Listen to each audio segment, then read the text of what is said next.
لا تعداد درود و سلام امام شیخین امام الحسن والحسین پاک بازوں کے سردار جناب محمد رسول اللہ صلی اللہ تعالی علیہ وآلہ وسلم کی پاک ذات پر اللہ تبارک و تعالی پانی کے قطرات سے زیادہ، ریت کے ذرات سے زیادہ، درختوں کے پتوں سے زیادہ نبی کائنات علیہ الصلاۃ والسلام پر رحمت کا نزول فرمائے۔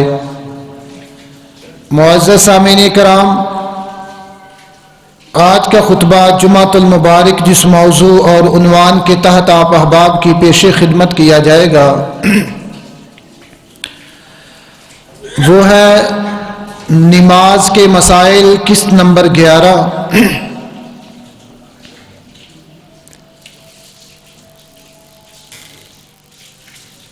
پچھلا جمعہ جو ہم نے نماز کے مسائل کے متعلقہ سنایا تھا، اس جمعہ میں ہماری بات یہاں تک پہنچی تھی کہ سجدوں کے اندر دعا کون سی پڑھنی ہے۔ آج کے جمعہ میں اس سے آگے چند باتیں آپ احباب کی پیش خدمت کروں گا۔ سب سے پہلی بات،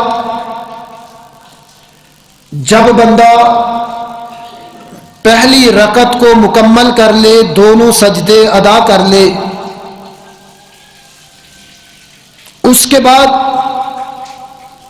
اور تیسری رکعت کو پڑھنے کے بعد جو شریعت نے طریقہ امت کو سکھایا ہے وہ کچھ یوں ہے۔ اکثر لوگ پہلی رکعت کا دوسرا سجدہ کرنے کے فوری بعد کھڑے ہو جاتے ہیں۔ میرے الفاظ پہ غور کیجیے، اکثر لوگ پہلی رکعت کا دوسرا سجدہ کرنے کے فوری بعد کھڑے ہو جاتے ہیں دوسری رکعت کے لیے۔ اسی طرح جب تیسری رکعت کو ادا کیا، اس کے دونوں سجدے کر لیے تو فوری کھڑے ہو گئے چوتھی رکعت کے لیے۔ شریعت نے کیا طریقہ بتایا ہے دو سجدے کرنے کے بعد انسان کو کیا کرنا چاہیے؟ نبی کائنات علیہ الصلاۃ والسلام نے فرمایا، صحیح البخاری میں روایت ہے، مالک بن حویرث رضی اللہ تعالیٰ عنہ بیان کرتے ہیں، صلو کما رأیتمونی اصلی، اسی طرح نماز پڑھو جس طرح مجھے نماز پڑھتے دیکھا ہے۔ تو پیغمبر کائنات کا طریقہ کار کیا تھا؟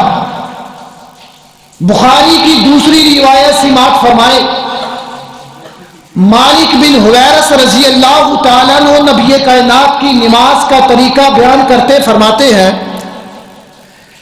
وَإِذَا رَفَعَ رَأْسَهُ عَنِ السَّجْدَةِ الثَّانِيَةِ جَلَسَ وَاعْتَمَدَ عَلَى الْأَرْضِ ثُمَّ قَالَ أَوْ كَمَا قَالَ النَّبِيُّ علیہ الصلاۃ والسلام۔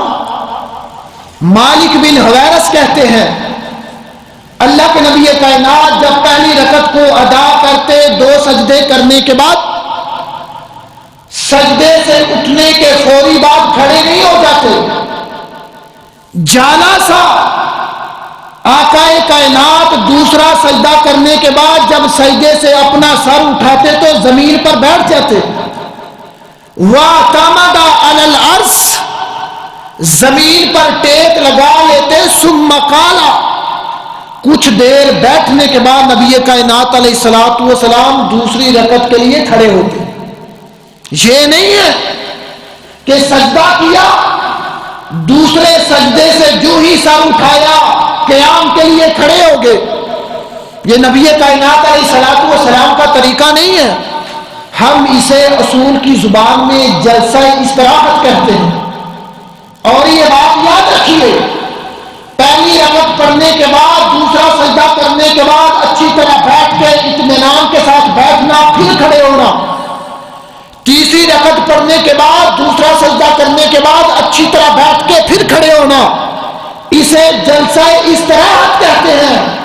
اور اللہ کی عزت کی قسم ہے، اس بات پہ رشک بھی ہے، اس بات پہ عمل کرتے ہوئے خوشی بھی ہے، آسمان کی نیلگوں چھت کے نیچے اور زمین کے سینے کے اوپر اگر نبی کائنات کے اس فعل پہ، اس حدیث پہ، اس فرمان پہ اگر کوئی عمل کرتا تو اہل حدیث کرتا ہے۔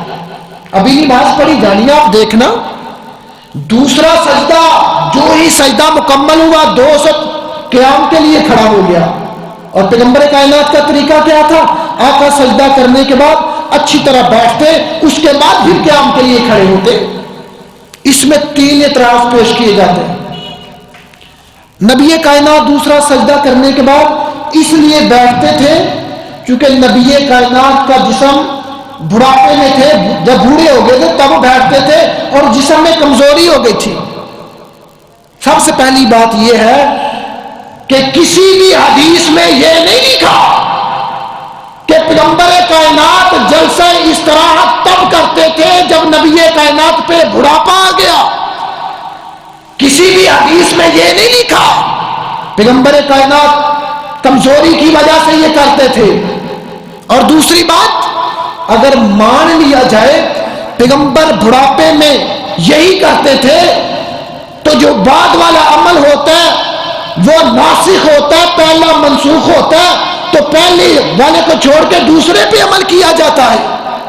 اور تیسری بات، نبی کائنات علیہ السلام نے جتنے لوگوں کو بھی نماز کا طریقہ سکھایا ہے، جتنے لوگوں کو بھی نماز کا طریقہ سکھایا ہے، پیغمبر کے جتنے بھی ارشادات ہیں نماز کے متعلقہ، نبی کائنات کے جتنے بھی فرمانات ہیں، ان میں یہی طریقہ ہے۔ آقا کائنات پہلی رکعت پڑھنے کے بعد اچھی طرح بیٹھتے پھر قیام کے لیے کھڑے ہوتے۔ یہ نہیں ہے کہ سجدے کے ساتھ ہی کھڑے ہو گئے، ایسا کرنا نبی کائنات علیہ السلام کا طریقہ نہیں ہے۔ اس لیے تو نبی کائنات علیہ السلام نے فرمایا تھا صلو کما رأیتمونی اصلی، اسی طرح نماز پڑھو جس طرح مجھے نماز پڑھتے دیکھا ہے۔ اب اس نے پہلی رکعت مکمل کی، دوسرا سجدہ سے جب اٹھا اچھی طرح بیٹھا پھر قیام کے لیے کھڑا ہوا۔ اب دوسری رکعت میں اسے سبحانک اللہم و بحمدک کا نہیں پڑھنا۔ پہلی رکعت میں دعائے استفتاح پڑھتے ہیں اللہم باعد بینی و بین خطایایا، دوسری رکعت میں یہ دعا نہیں پڑھتے، پہلی رکعت میں ہی پڑھتے ہیں سبحانک اللہم و بحمدک و تبارک اسمک و تعالی جدک ولا الہ غیرک۔ جب دوسری رکعت کے لیے بندہ کھڑا ہوگا تب یہ دعا نہیں پڑھنی۔ حدیث میں آتا ہے مولا ابو ہریرہ رضی اللہ تعالی فرماتے ہیں نبی کائنات علیہ السلام اذا نہض عن الرکعۃ الثانیہ استفتح القراءۃ، نبی کائنات جب دوسری رکعت کے لیے کھڑے ہوتے تو قراءت کو شروع کر لیتے، سبحانک اللہ نہیں پڑھتے، اللہم باعد بینی و بین خطایایا، یہ جو دعائیں نبی کائنات نہ پڑھتے۔ دوسری رکعت کے لیے کھڑے ہوتے ہی صاحب فاتحہ کی قراءت شروع کر دی۔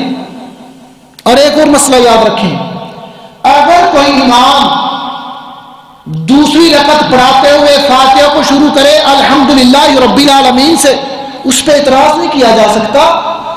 بسم اللہ الرحمن الرحیم یہ فاتحہ کی آیت ہے، نبی کائنات اسے سرن پڑھتے تھے، جہرن بھی پڑھتے تھے۔ اگر کوئی امام اونچی آواز سے بسم اللہ پڑھے تب بھی ٹھیک ہے، اگر امام سری آواز سے بسم اللہ پڑھے تب بھی ٹھیک ہے۔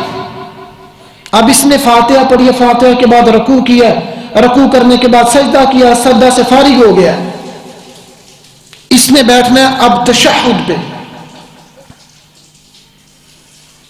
تو تشہد کا جو بیٹھنے کا طریقہ ہے وہ مرد و عورت کا ایک ہی طرح کا ہے، مرد عورت کی نماز میں فرق نہیں ہے۔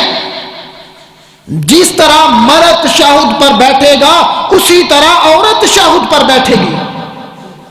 حدیث میں آتا نبی کائنات علیہ السلام جب تشہد پر بیٹھتے تو اپنے بائیں پاؤں کے اوپر بیٹھتے، دائیں کو کھڑا کر دیتے، اپنے ہاتھوں کو ران پہ بھی رکھنا جائز ہے، اپنے دونوں ہاتھوں کو گھٹنوں پر بھی رکھنا جائز ہے۔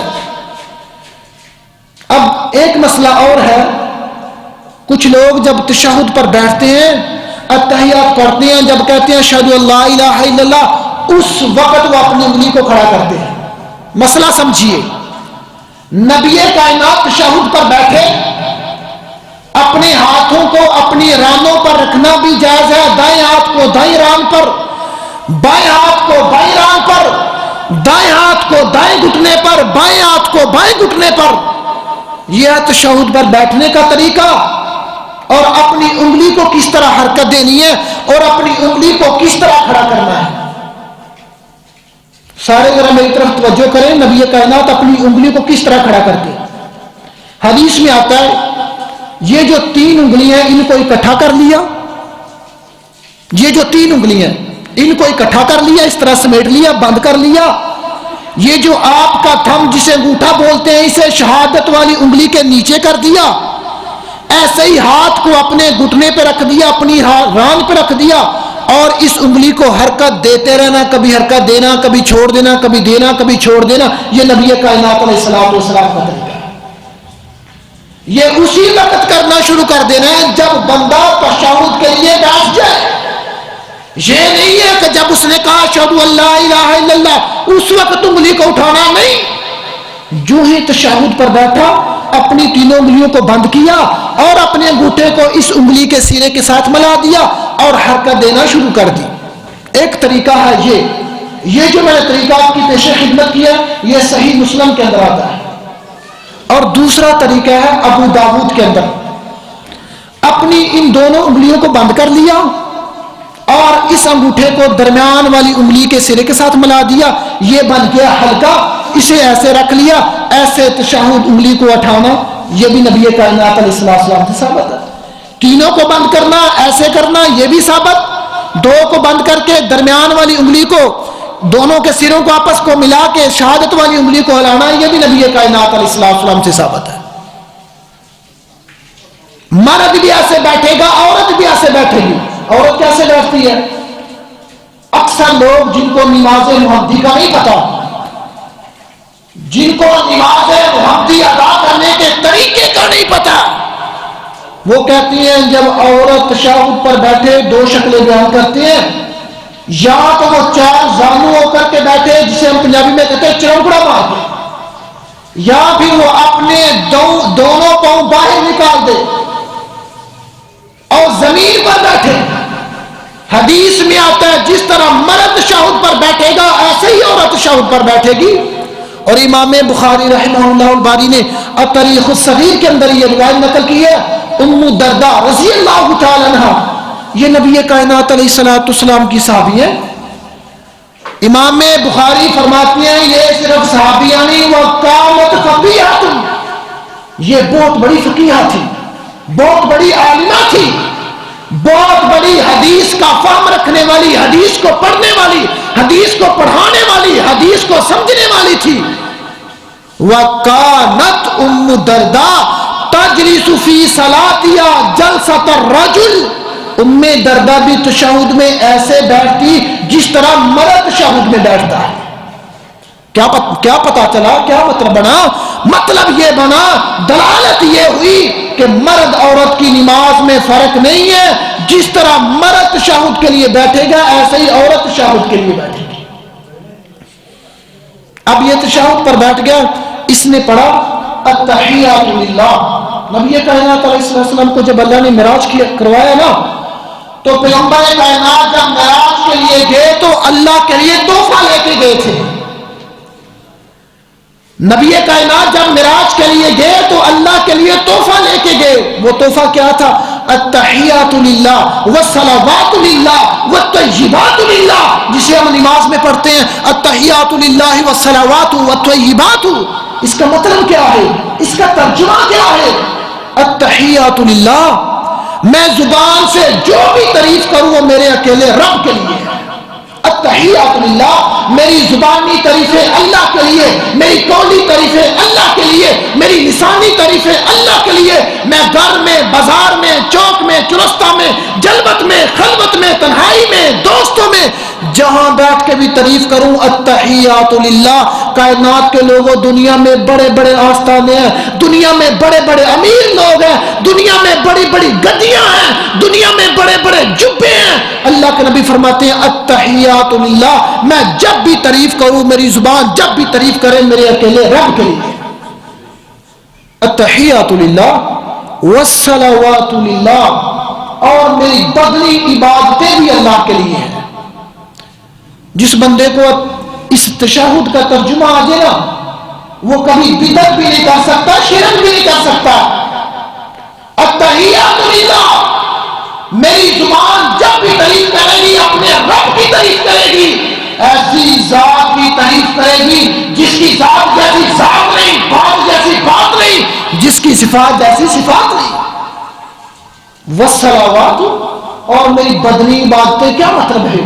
میں حج کے لیے جاؤں تو مقصد اللہ کی رضا، میں نماز پڑھوں مقصد اللہ کی رضا، رکوع کروں تو اللہ کے لیے، سجدہ کروں تو اللہ کے لیے، قیام کروں تو اللہ کے لیے، صفا مروہ کی سعی کروں تو اللہ کے لیے. حتیٰ کہ اپنا کنبہ قبیلہ خاندان برادری چھوڑ کر کے میں سرحدوں پہ جا کر کے پہرا دوں تو مقصد اللہ کی رضا ہے. التحیات للہ، میری زبانی عبادتیں بھی اللہ کے لیے، والصلوات للہ، اور میرے جسمانی عبادتیں بھی اللہ کے لیے. رکوع اللہ کے علاوہ کسی کے لیے کرنا جائز نہیں ہے. والصلوات کا مطلب ہے رکوع اللہ کے علاوہ کسی کے لیے کرنا جائز نہیں ہے. والصلوات کا مطلب ہے سجدہ اللہ کے علاوہ کسی کے لیے جائز نہیں ہے. والصلوات کا مطلب ہے قیام اللہ کے علاوہ کسی کے لیے جائز نہیں ہے. التحیات للہ والصلوات والطیبات، اور میری قولی، بدنی اور مالی عبادتیں اللہ کے لیے. عشر نکالتا ہوں اللہ کے لیے، زکات دیتا ہوں اللہ کے لیے، صدقہ کرتا ہوں اللہ کے لیے، مسجد کی دیکھ بھال کرتا ہوں اللہ کے لیے، نظر بھی اللہ کے لیے، نیاز بھی اللہ کے لیے. یہ نہیں ہے کہ نظر فلاں کے لیے، نیاز فلاں کے لیے، نہیں. میرا مال جب بھی خرچ ہوگا تو اللہ کی رضا پہ خرچ ہوگا. میرا بدن جب بھی استعمال ہوگا تو اللہ کی مرضی کے مطابق استعمال ہوگا. میری زبان سے جب بھی خیر کے کلمات نکلیں گے، مدح، تعریف، ثنا کے کلمات نکلیں گے تو اللہ کی رضا کے لیے نکلیں گے. التحیات للہ والصلوات والطیبات، یہ پیغمبر کائنات نے اللہ کو تحفہ پیش کیا. اللہ میری زبانی، بدنی، مالی عبادتیں آپ کے لیے. تو قرآن نے بھی کہا اے پیغمبر کہہ دیجئے اِنَّ صَلَاتِي وَنُسُكِي وَمَحْيَايَ، اے پیغمبر کہہ دیجئے نماز پڑھتا ہوں تو مقصد اللہ کی رضا ہے، قربانی دیتا ہوں تو مقصد اللہ کی رضا ہے، رات کا قیام کرتا ہوں، قیام اللیل کرتا ہوں، صلاۃ اللیل کرتا ہوں، نماز تہجد پڑھتا ہوں، نماز تراویح پڑھتا ہوں. اِنَّ صَلَاتِي وَنُسُكِي وَمَحْيَايَ وَمَمَاتِي لِلَّهِ رَبِّ الْعَالَمِينَ. اے پیغمبر کہہ دو میری نماز، میری قربانی، میری زندگی، میری موت، میرا مرنا، میرا جینا للہ رب العالمین، میرے اکیلے رب کی رضا کے لیے. پیغمبر کی نماز میں شک ہو سکتا ہے؟ میں نماز پڑھتا ہوں، میری نماز میں شک ہو سکتا ہے. میں شاید دکھلاوے کے لیے پڑھ رہا ہوں، شاید معاشرے میں اپنی عزت بڑھانے کے لیے پڑھ رہا ہوں. میں کھانے سے نکلنے والا ہر بندہ شرابی نہیں ہوتا. میں کھانے سے نکلنے والا ہر شرابی نہیں ہوتا. اسی طرح مسجد سے نکلنے والا ہر بندہ نمازی نہیں ہوتا. پیغمبر کی نماز میں شک نہیں ہو سکتا. اللہ پھر بھی کہتے ہیں پیغمبر آپ کہہ دو اِنَّ صَلَاتِي وَنُسُكِي وَمَحْيَايَ وَمَمَاتِي لِلَّهِ رَبِّ الْعَالَمِينَ. اے اللہ میری نماز، قربانی، زندگی، موت، جو بھی معاملہ کروں اللہ تیری رضا پہ مبنی ہے. مقصد کیا تھا؟ نماز پڑھو، رکوع کرو، سجدہ خراج کرو تو اس کی دلالت، اس کی حقیقت اللہ کی رضا ہونی چاہیے. جب نبی کائنات نے یہ تحفہ پیش کیا اپنی اللہ کی خدمت میں، اللہ میری مالی، بدنی، جسمانی باتیں تیرے لیے، تو قربان جاؤں. اللہ نے آگے کیا جواب دیا؟ السلام علیکہ. اگر آپ کا تن، من، دھن میرے لیے قربان ہے پیغمبر سنیے، السلام علیکہ ایھا النبی، اے نبی آپ پر سلام کیو، آپ سالم رہیں. آپ کو کسی قسم کی پریشانی نہ پہنچے اور سالم رہنے کا طریقہ ایک حدیث آپ کی پیش خدمت کر دیتا ہوں۔ بخاری میں آتا نبی کائنات غار ثور میں تھے، مولا ابو بکر ساتھ تھے، کفار پیچھے تھے، ابو بکر صدیق رضی اللہ تعالیٰ عنہ اللہ کے نبی کو مخاطب کر کے فرما رہے تھے، اے پیغمبر یہ جو ہمارا پیچھا کر رہے ہیں، بخاری کے الفاظ بیان کرنے لگا ہوں، اگر انہوں نے اپنے پاؤں کی طرف دیکھ لیا ہمارے سر نظر آ جائیں گے، ہم غار میں نظر آ جائیں گے۔ اس وقت میرے میں تھا لا تحزن مانا السلام علیکہ، اے پیغمبر آپ کو سلامت رکھوں گا، آپ کو ہر قسم کی پریشانی سے محفوظ رکھوں گا۔ اس وقت فرمایا پیغمبر نے لا تحزن، پریشان نہ ہو، ان اللہ معنا، ہمارا رب ہمارے ساتھ ہے۔ جو نبی کائنات کو قتل کرنے کے ڈر پہ تھے، اللہ نے ان کی آنکھوں میں ایسی پٹی لگا دی، پیغمبر غار میں موجود ہے لیکن نبی کائنات کا جسم مبارک ان کو نظر نہیں آیا۔ السلام علیکہ، ادھر کہتے ہیں دیکھیں آپ پڑھتے ہیں السلام علیکہ، اے نبی آپ پر رحمت ہو، آپ پر سلامتی ہو، تو نبی حاضر ناظر ہوئے نا علیہ السلام۔ اور پیارے بھائیو، یہ جو میں بات سنا رہا ہوں نا، یہ اللہ اور نبی کائنات کا مکالمہ ہے، یہ اللہ اور نبی کائنات کی آپس میں ڈسکشن ہے، گفتگو ہے۔ اسی طرح پیغمبر کائنات نے اس کو بحال رکھا، ہم اسی اعتبار سے پڑھتے ہیں۔ السلام علیکہ ایھا النبی ورحمۃ اللہ، اے پیغمبر آپ نے کہا میری جانی مالی بدنی باتیں تیرے لیے، میں اللہ کہتا ہوں آپ پر سلامتی ہو، ورحمۃ اللہ، اور آپ پر اللہ کی رحمت ہو۔ رحمت کس قدر کی؟ فرمایا وما ارسلناک الا رحمۃ للعالمین، آدم علیہ السلام سے لے کر کے آپ تک جتنے نبی ہیں، یہ اعزاز میں نے کسی کو نہیں دیا، میں نے آپ کو یہ اعزاز دیا، آپ کو رحمت نہیں دی بلکہ تمام جہانوں کے لیے رحمت بنا کے بھیج دیا۔ اور اس کا سکیچ دیکھنا چاہتے ہیں تو بخاری کی ایک اور حدیث سنیں، جب فتح مکہ ہوا تھا تو نبی کائنات علیہ السلام غالب کی حیثیت سے، فتح یاب ہونے کی حیثیت سے مکہ پہنچے تو نبی کے صحابی یہ کہہ رہے تھے الیوم یوم الملحمہ، آج اللہ نے ہمیں فتح دی ہے، آج ہم کامیاب ہوئے ہیں، آج ان کافروں کے، خنزیروں کے، ان مشرکوں کے، اللہ رسول کے باغیوں نافرمانوں کے ٹکڑے ٹکڑے کر دیں گے، ان کا گوشت گوشت کر دیں گے۔ تو پیغمبر کو اللہ نے رحمت بنا کے بھیجا، میرے نبی کو یہ آواز، یہ ندا، یہ صدا، یہ باتیں پیغمبر کائنات نے سنی تو آقا فرماتے ہیں الیوم یوم الملحمہ، آج ٹکڑے ٹکڑے نہیں کریں گے بلکہ السلام علیکہ ایھا النبی ورحمۃ اللہ، اللہ نے مجھ پر رحمت کیا، مجھے رحمت بنا کے بھیجا، آج ٹکڑے ٹکڑے نہیں کریں گے بلکہ الیوم یوم المرحمہ، آج محبت کو عام کر دیں گے، دشمن کو دوست بنا لیں گے، بیگانے کو اپنا بنا لیں گے، پیار کو تقسیم کر دیں گے، محبت کو تقسیم کر دیں گے، عداوت بغض نفرت کو ختم کر دیں گے۔ تو میرے پیغمبر نے فرمایا جاؤ، جو بیت اللہ میں داخل ہو جائے نبی کا کوئی صحابی اس بندے پہ حملہ نہیں کرے گا، جو ابو سفیان کے گھر داخل ہو جائے رضی اللہ تعالیٰ اسے بھی امان دی، اسے بھی چھوڑ دیا، اس پر بھی رحم کیا، کسی بوڑھے کو کچھ نہیں کہا جائے گا، کسی عورت کو کچھ نہیں کہا جائے گا، کسی بچے کو کچھ نہیں کہا جائے گا، حتیٰ کہ میرے پیغمبر نے فرمایا جاؤ اپنے اپنے گھر میں داخل ہو کر کے جو اندر سے دروازہ لاک کر لے، محمد نے اس کو بھی معاف کر دیا۔ وجہ کیا تھی؟ السلام علیکہ ایھا النبی ورحمۃ اللہ، اے پیغمبر آپ پر اللہ کی سلامتی ہو، آپ پر اللہ کی رحمت ہو، اور رحمت اس طرح کی کہ پرندے نبی کائنات کو شکایت لگاتے کہ ہمارے بچے کسی نے پکڑ لیے، رحمت اس قدر بنے کہ اونٹ نے آ کر کے پیغمبر سے کہا میرا مالک مجھ سے کام زیادہ لیتا ہے، چارہ کم ڈالتا ہے، اور میرے پیغمبر نے بلا کے اس انصاری نوجوان سے کہا اللہ سے ڈر، اس پر رحم کیا ہے، وبرکاتہ، اے پیغمبر آپ پر برکت بھی ہو۔ بخاری کی ایک اور حدیث سنیں، ماں ام سلمہ رضی اللہ تعالیٰ عنہ فرماتی ہے پیغمبر کائنات جب دنیا سے تشریف لے گئے اور یہ جو بات سنانے لگا ہوں یہ میرے پیغمبر کے ساتھ خاص ہے، دنیا میں بڑے سے بڑا علی پیدا ہو جائے، اللہ کا مقرب ہو جائے، اس کے ساتھ یہ بات نہیں ہے، یہ خاص پیغمبر کے ساتھ بات ہے، برکت والی۔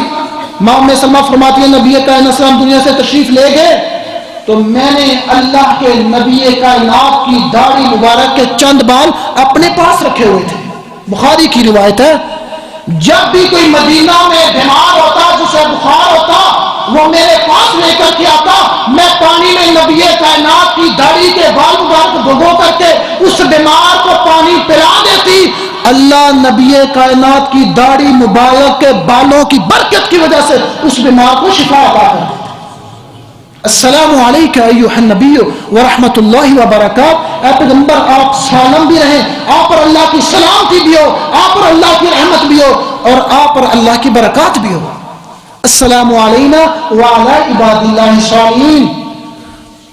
ہم پر سلامتی ہو اور اللہ کے نیک بندوں پر سلامتی ہو. یہ نہیں کہا السلام علینا وعلی عباد اللہ, صرف اللہ کے بندوں پر سلامتی ہو. کافر بھی اللہ کے بندے ہیں, باغی بھی اللہ کے بندے ہیں, بتوں کی پوجا کرنے والے بھی اللہ کے بندے ہیں, گاؤں ماتا کو پوجنے والے بھی اللہ کے بندے ہیں, صورتوں مورتوں کے آگے جھکنے والے بھی اللہ کے بندے ہیں, بڑے بڑے پیروں فقیروں کو ماننے والے بھی اللہ کے بندے ہیں. اللہ نے یہ نہیں کہا کہ اللہ کے بندوں پر سلامتی ہو. اللہ فرماتے ہیں وعلی عباد اللہ الصالحین, اللہ کے نیک بندوں پر سلامتی. نیک وہی ہوگا جو ارکان اسلام کی پابندی کرے گا, شرک سے بیزار ہوگا, نمازی ہوگا, طاقت کے مطابق حج کرے گا, عمرہ کرے گا, رمضان کے روزے رکھے گا. اس کے بعد درود شریف, یہ بھی مسئلہ سماعت کیجئے. بندہ 2 رکعت نماز پڑھ رہا ہے نا, اس نے 2 رکعتیں پڑھ کے سلام پھیر دینی ہے, اس میں بھی درود پڑھنا واجب لازم فرض اور ضروری ہے. اگر بندہ 4 رکعت نماز پڑھ رہا ہے تو پہلے تشہد میں بھی درود پڑھنا لازم واجب فرض اور ضروری ہے. کچھ بھائی ہیں مسئلہ کا علم نہ ہونے کی وجہ سے شاید پہلے تشہد میں درود نہیں پڑھتے, جو ہی پڑھا اشہدو ان لا الہ الا اللہ وحدہ لا شریک لہ واشہدو ان محمدًا عبدہ ورسولہ, یہ الفاظ اپنی زبان سے ادا کیے تو کھڑے ہو گئے تیسری رکعت کے لیے. ایسا نہیں ہے. اللہ کے نبی کائنات نے پہلے تشہد میں بھی درود پڑھا اور دوسرے تشہد میں بھی درود پڑھا. اس کی دلیل کیا ہے؟ سنن نسائی کے اندر روایت ہے, عائشہ صدیقہ رضی اللہ تعالیٰ عنہ بیان کرتی ہیں نبی کائنات علیہ الصلوۃ والسلام نے 9 رکعت نماز ادا کی ایک سلام کے ساتھ. رات کو 9 وتر نماز پڑھی, 9 رکعت نماز پڑھی. پہلی رکعت پڑھی کھڑے ہو گئے, دوسری پڑھی کھڑے ہو گئے, تیسری پڑھی کھڑے ہو گئے, چوتھی پڑھی کھڑے ہو گئے. اس طرح پڑھتے پڑھتے جب 8ویں رکعت پڑھی تو نبی کائنات تشہد کے لیے بیٹھ گئے. اللہ کے نبی کائنات نے تحیات والے الفاظ پڑھے, اس کے بعد درود شریف پڑھا, سلام نہیں پھیری, پھر کھڑے ہو گئے.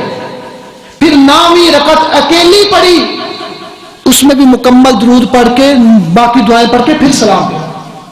تو ان رکعات میں 2 دفعہ نبی کائنات تشہد بیٹھے اور دونوں میں ہی درود پڑھا. تو رکعت نماز کی 4 ہوں یا 2 ہوں, دونوں تشہد میں درود پڑھنا واجب بھی ہے, لازم بھی ہے, فرض بھی ہے. اور درود کسے کہتے ہیں؟ بخاری میں روایت ہے, مسند امام احمد میں روایت ہے, نبی کائنات کے صحابہ نے فرمایا اللہ کے نبی ہمیں سلام کا پتہ ہے, سلام کیسے پڑھتے ہیں؟ ہم نماز میں پڑھتے ہیں التحیات للہ والصلوات والطیبات السلام علیکم. اللہ کے نبی ہمیں سلام پڑھنے کا پتہ ہے, تو درود کیسے پڑھتے ہیں؟ درود کون سا پڑھتے ہیں؟ کیف نصلی علیک یا رسول اللہ, صحیح البخاری کی روایت. عبد الرحمن بن ابی لیلہ فرماتے ہیں محبوب بتائیں ہم درود کیسے پڑھیں؟ تو نبی کائنات نے فرمایا اللہم صلی علی محمد وعلی آل محمد کما صلیت علی ابراہیم وعلی آل ابراہیم انک حمید مجید, اللہم بارک علی محمد وعلی آل محمد کما بارکت علی ابراہیم وعلی آل ابراہیم انک حمید مجید. آقا فرماتے ہیں یہ درود پڑھنا ہے. اس درود کے متعلق نبی کائنات نے فرمایا جو فجر کی نماز کے بعد 10 مرتبہ پڑھے اور مغرب کی نماز کے بعد 10 مرتبہ پڑھے, میں محمد قیامت کے دن اس بندے کی سفارش کروں گا صلی اللہ علیہ وسلم. اس درود کے متعلق فرمایا جو بندہ یہ درود پڑھے اللہ اس کے درجات کو بلند کر دیتے ہیں. اس درود کے متعلق فرمایا جو بندہ یہ درود پڑھے اللہ اس کے گناہ مٹا دیتے ہیں. اس درود کے متعلق فرمایا جو بندہ یہ درود پڑھے اللہ اس کے لیے آسانیاں پیدا کر دیتے ہیں. اس درود کے متعلق فرمایا جو بندہ یہ درود اپنی دعا کرنے سے پہلے بھی پڑھے اور دعا کو مکمل کرنے کے بعد بھی پڑھے, میں پیغمبر کہتا ہوں اللہ اس بندے کی دعا کو قبول کریں گے. یہ ہے وہ درود جس کی حدیث میں فضیلت ہے. درود تاج, درود لکھی، درود ہزاری، اللہ کی عزت کی قسم میرے پیغمبر کے الفاظ نہیں ہیں. بات کو سمجھیے، مسئلہ کی ترویج نہیں ہے، حدیث کی ترویج ہے، قرآن کی ترویج ہے. درود تاج پڑھا جاتا ہے، بڑا بڑا لمبا وظیفہ کیا جاتا ہے. ایک حدیث بیان کرو جس میں درود تاج لکھا ہو، اس کی فضیلت لکھی ہو. اور پیارے بھائیوں، میں نے آگے شعر کی شکل میں بات کی ہے کہ میں خانے سے نکلنے والا ہر بندہ شرابی نہیں ہوتا، اسی طرح مسجد سے نکلنے والا ہر بندہ نمازی نہیں ہوتا، اسی طرح ہر عربی الفاظ میرے محمد کے الفاظ نہیں ہوتے. بات کو سمجھیے. نبی کائنات علیہ السلام نے فرمایا جو بندہ یہ درود پڑھتا ہے اللہ اس بندے کے لیے آسانیاں پیدا کر دیتا ہے. درود تاج، درود لکھی ہزاری، پتہ نہیں مارکیٹ میں کہاں سے نام آ گیا. میری بات دین نہیں ہے، میرے مولوی کی بات دین نہیں ہے. دین صرف اللہ کی بات ہے، محمد رسول اللہ کی بات صلی اللہ علیہ وسلم. تو نبی کائنات درود بھی پڑھتے پہلے تشہد میں. اب اس نے درود پڑھ لیا تو تیسری رکعت کے لیے کھڑا ہوا، تیسری رکعت بھی پڑھ لی. جب چوتھی رکعت کے لیے کھڑا ہونا پیارے بھائیوں، تو کچھ دیر کچھ وقت زمین پر بیٹھ کے پھر کھڑا ہونا، اسے کہتے ہیں جلسہ استراحت. پہلی رکعت پڑھی ہے، 2 سجدے کیے ہیں، سجدے سے اٹھتے ہی کھڑے نہیں ہو جانا، کچھ دیر بیٹھ کے کھڑے ہونا. اسی طرح تیسری رکعت پڑھی ہے، دونوں سجدہ کرنے کے فوری بعد کھڑے نہیں ہو جانا، کچھ دیر بیٹھ کے کھڑے ہونا. اب اس چوتھی رکعت کے لیے بیٹھا، اس نے تشہد پڑھ لیا، درود شریف پڑھ لیا. درود شریف کے بعد 4 چیزیں پڑھنا ضروری ہے، فرض ہے، واجب ہے، لازم ہے. وہ کون سی 4 چیزیں ہیں؟ ہم پڑھتے ہیں درود شریف کے بعد ربی جعلنی مقیم الصلاۃ ومن ذریتی وغیرہ وغیرہ، ٹھیک ہے. نبی کائنات علیہ السلام سے یہ الفاظ ثابت نہیں ہیں. اگر کوئی بندہ پڑھے اس پہ عیب نہیں ہے، کیونکہ نبی کائنات نے فرمایا آخری تشہد میں جو تمہارا من چاہے اپنے اللہ سے مانگ سکتے ہو. لیکن پیغمبر کائنات نے کیا پڑھا، کیا پڑھنے کا حکم دیا؟ آقا فرماتے ہیں جس نے تشہد پڑھا، درود شریف پڑھا، اس کے بعد 4 چیزوں سے وہ اللہ کی پناہ مانگے جو پڑھنا ضروری ہے. وہ کون سی ہے؟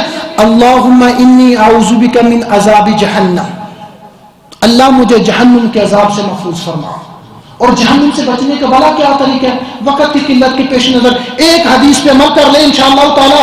نبی کائنات کی حدیث پہ یقین رکھتے ہوئے اللہ آپ کو کبھی بھی جہنم کا مہمان نہیں بنائے گا، بشرط یہ کہ حدیث پہ عمل ہو. جامع ترمذی میں روایت ہے، صحیح الجامع میں روایت ہے، آقا فرماتے ہیں من صلی فی جماعت، جس بندے نے 40 دن جماعت کے ساتھ نماز پڑھی اور ایک بھی نماز جماعت کے بغیر نہیں پڑھی، ایک دن میں 5 نمازیں، 40 دن کی 200 نماز، 200 نماز تکبیر اولا کے ساتھ پڑھی، جہاں بھی پڑھی جماعت کے ساتھ پڑھی. آقا فرماتے ہیں اللہ اس بندے کو 2 چیزوں سے بری کر دیتا ہے. کتب لہ براءتان، براءۃ من النار و براءۃ من النفاق. آقا فرماتے ہیں اللہ اس بندے کے دل سے منافقت کو ختم کر دیتا ہے اور اس بندے کو جہنم کی آگ سے بری کر دیتا ہے. تو پیغمبر کائنات نے کیا فرمایا؟ 4 چیزوں سے اللہ کی پناہ مانگو. اللہم انی اعوذ بک من عذاب جہنم، اللہ مجھے جہنم کے عذاب سے محفوظ فرمانا. ومن عذاب القبر، مجھے قبر کے عذاب سے محفوظ فرمانا. ومن فتنۃ المحیا والممات، مجھے دنیا کے فتنے سے محفوظ فرمانا، مجھے موت کے فتنے سے محفوظ فرمانا، اور مجھے دجال کے فتنے سے محفوظ فرمانا. یہ 4 چیزیں، یہ 4 الفاظ، یہ 4 دعائیں، 4 چیزوں سے پناہ مانگنا نبی کائنات علیہ السلام نے واجب قرار دیا. اس کے بعد آپ کا من جو چاہے آپ دعا مانگ سکتے ہیں. اور آخری بات کو مکمل کرتے ہیں.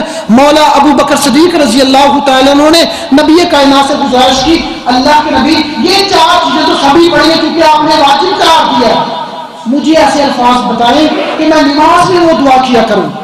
تو نبی کائنات نے فرمایا قال قل اللہم انی ظلمت نفسی ظلما کثیرا، اے اللہ انی ظلمت نفسی ظلما کثیرا. انداز دیکھیے، الفاظ دیکھیے، جگہ دیکھیے، بیٹھا مسجد میں ہے، بیٹھا تشہد میں ہے، باوضو ہے، اللہ کے سامنے دل گرار ہے، رو ہے، کہتا ہے اللہم انی ظلمت نفسی ظلما کثیرا. اللہ میں نماز پڑھنے کے بعد اب نماز کے اختتام کی طرف پہنچ گیا ہوں، پھر بھی میں کہتا ہوں انی ظلمت نفسی ظلما کثیرا، اللہ میں نے اپنی جان پہ بہت زیادہ ظلم کیا. اللہم انی ظلمت نفسی ظلما کثیرا، اور میرا عقیدہ ہے ولا یغفر الذنوب الا انت، اللہ تیرے علاوہ کوئی بھی گناہوں کو معاف نہیں کرتا، فاغفر لی، اللہ مجھے معاف کر دے، ورحمنی، اللہ میں نماز کو مکمل کرنے لگا ہوں مجھے معاف کر دے، اللہ میں نے اپنی جان پہ ظلم کیا کیونکہ سب سے زیادہ رحم کرنے والی معاف کرنے والی تیری ذات۔ تو پیارے بھائی یہ جو دعائیں میں نے آپ کی پیش خدمت کی ہیں نماز محمدی سے مل جائیں گی، کتب حدیث سے مل جائیں گی، کوشش کر کے صلاۃ الرسول، نماز نبوی، پیارے رسول کی پیاری دعائیں جو خاص نبی کائنات علیہ السلام کے الفاظ ہیں ان کو یاد کریں اور اپنی نماز کا حصہ بنائیں۔ اللہ تعالیٰ مجھ سمیت ہم سب کو اس پہ عمل کرنے کی توفیق عطا فرمائے۔ وما توفیق الا باللہ علیہ توکلت و الیہ